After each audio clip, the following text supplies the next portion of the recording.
नमस्ते। संसारमा अनेक किसिमका शासन प्रणालीहरू छन् नि होइन? लोकतन्त्र, राजतन्त्र हो, धेरै किसिमका छन्। अनि प्राय लोकतन्त्रलाई नै सफलताको मानक मानिन्छ। तर हाम्रा स्रोतहरूले एउटा अलि फरक प्रश्न उठाएका छन् क्या। कस्तो प्रश्न? संवैधानिक राजतन्त्र भएका देशहरू पनि कतिपय त एकदमै सफल छन्। यो कसरी?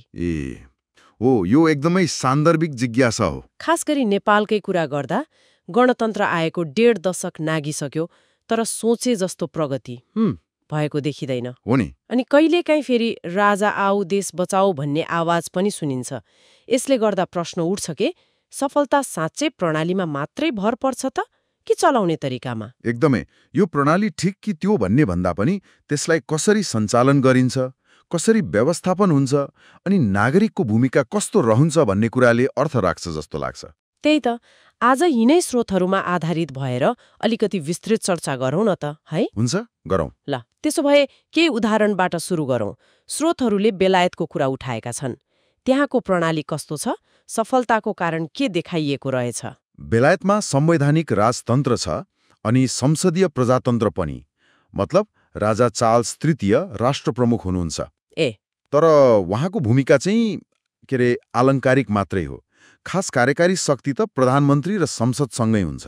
अनि सफल हुनुको कारण चाहिँ? स्रोतहरूले के भन्छन् भने त्यहाँ संवैधानिक सीमा र परम्परालाई सबैले मान्छन्। राज संस्था, राजनीतिक दल, कर्मचारी तन्त्र सबै आफ्नो ठाउँमा प्रतिबद्ध छन् अनि जवाबदेहिता पनि बलियो छ। मतलब सबैले आफ्नो काम इमानदारीपूर्वक गर्ने। हो, त्यस्तै देखिन्छ। स्विडन नि? त्यहाँ पनि त राजा छन् क्यार। हो, स्विडनमा पनि संवैधानिक राजतन्त्र नै हो। राजा कार्ल 16 गुस्ताफ राष्ट्रप्रमुख। तर त्यहाँ पनि भूमिका धेरै हदसम्म औपचारिक र प्रतीकात्मक नै छ। जनताले चाहिँ कस्तो मान्दा रहेछन्? एक किसिमले अभिभावक जस्तो मान्छन्, सम्मान गर्छन्, तर शासन चलाउने काम त निर्वाचित संसद र सरकारले नै गर्छ। भनेपछि यी दुई देशमा राजा भए पनि शक्ति चाहिँ जनताबाट चुनिएका प्रतिनिधिमै रहेछ। हो त। यसले त प्रणालीको नाम भन्दा त्यसको अभ्यास कस्तो छ, चरित्र कस्तो छ भन्ने कुरा महत्त्वपूर्ण हुने देखायो, होइन त? एकदम। अनि नर्वे, डेनमार्क जस्ता अरू स्क्यान्डिनेभियन देशहरू नि तिनीहरू पनि त सफल मानिन्छन्। हो, तपाईँले ठिक भन्नुभयो। नर्वे र डेनमार्क पनि संवैधानिक राजतन्त्र नै हुन्। तर यिनीहरूको सफलता पछाडि अझै अरू कारण पनि छन्। जस्तो नर्वेमा स्रोतहरूले विधिको शासनलाई एकदमै महत्त्व दिएका छन्। मतलब कानुनभन्दा माथि कोही छैन, सबैलाई समान व्यवहार। अनि शक्ति पृथकीकरण, कार्यपालिका, व्यवस्थापिका, न्यायपालिकाको शक्ति बाँडफाँड र सन्तुलन, त्यो पनि एकदम राम्रो छ। पारदर्शिता, उत्तरदायित्व यी कुराहरू पनि छन्। अनि डेनमार्कको चाहिँ? डेनमार्कमा चाहिँ बलियो सुशासनलाई श्रेय दिएको छ।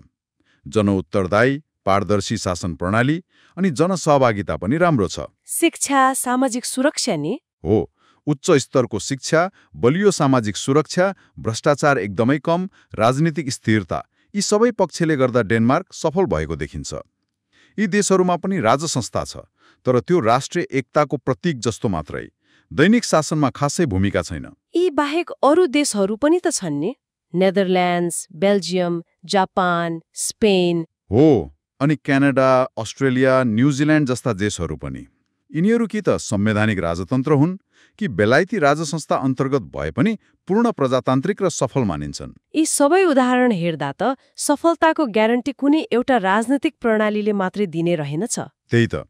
बरु स्रोतहरूले के देखाउँछन् भने जनता कति चेतनशील छन्, नेतृत्व कति इमान्दार छ, शिक्षाको अवस्था कस्तो छ, सामाजिक न्याय छ कि छैन, नागरिक कति जिम्मेवार छन्, यस्ता कुराले देश कता जान्छ भन्ने निर्धारण गर्छ। मतलब सकारात्मक सोच, पारदर्शी शासन, कडा परिश्रम गर्ने बानी, सबैको सहभागिता, यी कुराहरू चाहियो। हो, यिनै मुख्य आधार हुन्। राजनीतिक व्यवस्था त एउटा भाडो जस्तो मात्रै भयो, होइन? त्यसमा आत्मा भर्ने काम त जनताको चरित्र, चेतना र व्यवहारले गर्ने रहेछ। एकदम सही भन्नुभयो।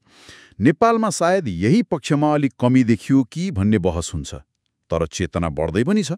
त्यसो भए निष्कर्ष के भयो त?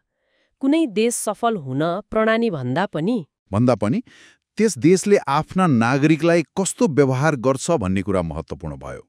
कति अवसर दिन्छ, कति सुरक्षित महसुस गराउँछ, उसको राजनीतिक आवरण राजतन्त्र होस् वा गणतन्त्र त्यसले मात्रै हुँदैन। अनि हामीले सोध्नुपर्ने प्रश्नहरू पनि फेरिए होइन त? शासन कुन ठिक भन्दा पनि हामी नागरिक आफै कति जिम्मेवार छौं, हाम्रो नेतृत्व कति इमान्दार र सक्षम छ, सबैले समान अवसर पाएका छन् त, हाम्रा नीतिहरू भविष्य हेरेर बनाइएका छन् कि छैनन्, यतातिर ध्यान दिनु पर्यो। निकै महत्त्वपूर्ण कुरा। यी सफल देशहरूले सिकाएको पाठ पनि त यही होला। देश बनाउने काम शासकको मात्रै होइन, हरेक नागरिकको, सबैको जिम्मेवारी हो। त्यसो भए अब आलोचना मात्र गर्ने कि आफ्नो ठाउँबाट केही योगदान पनि गर्ने, अधिकार मात्रै खोज्ने कि कर्तव्य पनि पूरा गर्ने? त्यही त अब सोच्ने बेला भयो। व्यवस्थाले मात्र होइन, चेतनाले देश बन्ने रहेछ। हो, यही विचारणीय कुरासँगै आजको यो चर्चालाई यही बिट मारौँ। यी स्रोतहरूले दिएका जानकारी साँच्चै मननयोग्य छन्। धन्यवाद।